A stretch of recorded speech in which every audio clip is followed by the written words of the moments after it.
hijrahnya Nabi SAW, kota yang indah, kota yang Allah jadikan sebagai tanah haram juga, kota Madinah. Kata Nabi SAW, haramallahu Makkah bi Ibrahim. Allah Subhanahu wa taala mengharamkan kota Makkah dengan adanya Nabi Ibrahim. Wa harramal Madinah minni, dan Allah haramkan kota Madinah dengan datangnya aku ke sini.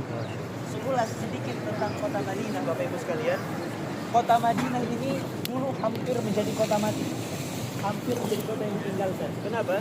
Karena kota Madinah itu andalannya adalah perkebunan kurma. Perkebunan kurma.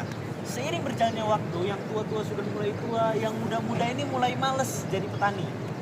Maka akhirnya mereka banyak yang pergi melakukan safar perdagangan. Dan kota Madinah ini menjadi arus, menjadi lintasan dari yang dari Yaman ke negeri Syam gitu ya, mampir dulu ke Mekah lewat kota Madinah. Ini tempat arus perdagangan. Kemudian dari Palestina, dari bumi Syam mau ke Mekah, lewat aja. Kota Madinah ini cuma tempat lalu lintas. Hanya orang lewat aja. Sehingga orang akhirnya para pemudanya lebih senang keluar, pergi jalan-jalan keluar gitu ya, ikut safar ke Syam atau ke Palestina atau ke Yaman gitu, atau ke Mekah. Sehingga kota Madinah itu tempat yang ditinggalkan karena hanya unggul dalam pertanian saja, kurma. Yang tua-tua sudah mulai selesai, yang muda-muda malas bertani, mulai pada pergi, mulai sepi kota Madinah. Kemudian jamaah sekalian, alhamdulillah setelah Allah Subhanahu wa taala mengutus Nabi Muhammad SAW jalan 13 tahun dakwah di kota Makkah, dicaci, diberikan cobaan sama Allah. Pada akhirnya Nabi SAW mulai terusir dari kota Makkah, mulai terusir. Ketika Nabi SAW terusir, bukan Nabi SAW berarti lari dari medan dakwah, tidak. Nabi SAW gak lari, para sahabat gak lari dari medan dakwah. Mereka tetap berdakwah. Namun masalahnya ada beberapa faktor yang mengharuskan Nabi SAW harus hijrah. Pertama, kata para ulama, Nabi SAW ketika kakeknya telah wafat, kemudian pamannya wafat, kemudian istrinya wafat, sudah sedikit yang membela Nabi SAW. Pembesar-pembesar yang membela Nabi SAW sudah tidak ada. Maka kaum musyrikin sudah mulai berani menyerang Nabi SAW. Itu yang pertama. Makanya Nabi SAW memerintahkan para sahabat untuk hijrah. 2 kali ke Habasyah dan 1 kali ke Madinah. Begitu pula Nabi SAW mencoba untuk ke Taif. Kemarin kita sudah cerita bagaimana sampai Taif ternyata diusir juga. Alhamdulillah. Faktor yang kedua adalah karena orang-orang dari Madinah, dari Bani Aus dan Khazraj, mereka datang haji ke kota Makkah, bertemu dengan Nabi, Masya Allah Islam, masuk Islam. Kemudian mereka memiliki kesepakatan dengan Nabi SAW bahwa mereka akan menolong Nabi di kota Madinah. Maka di sini sudah mulai terbuka bahwa Allah telah menyiapkan base camp tauhid Nabi SAW.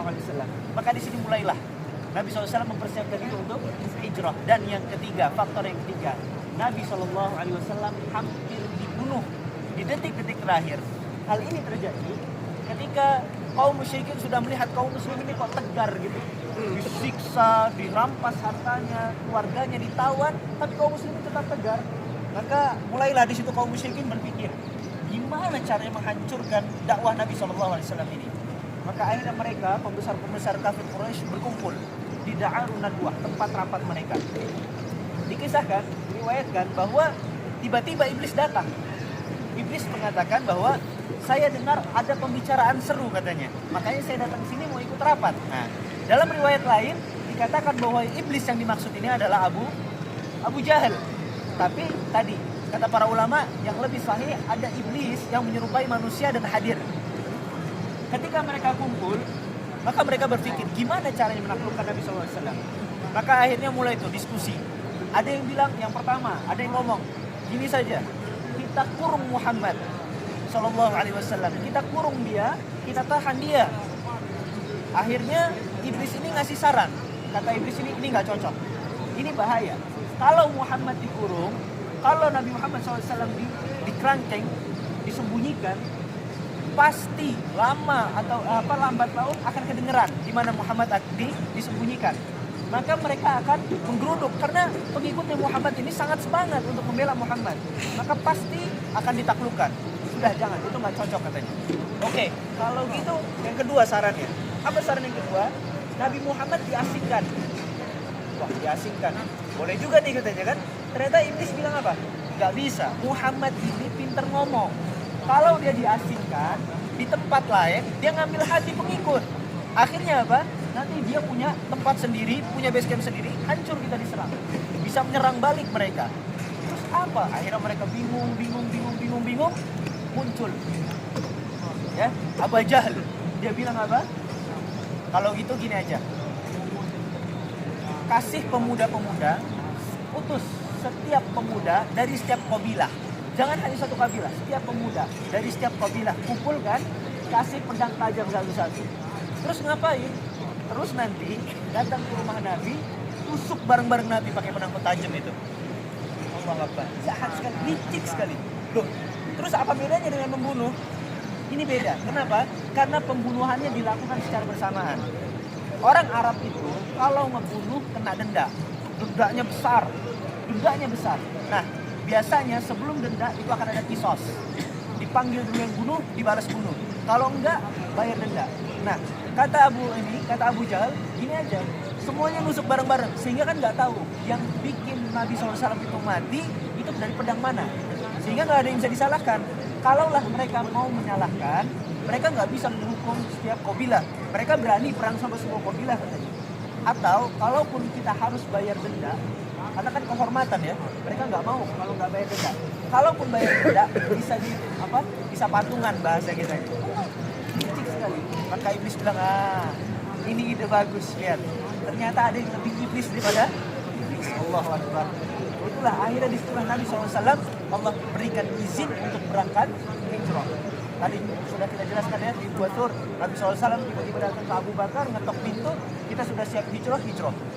Setelah berangkat. Singkat cerita, panjang sebenarnya ceritanya, harusnya diceritakan di mobil kemarin. Cuman kayak sudah pada ngantuk gitu, pada tidur aja udah. Biarlah tidur, saya biarin aja. Apa tahu jauh hari, pengumuman Ustaz.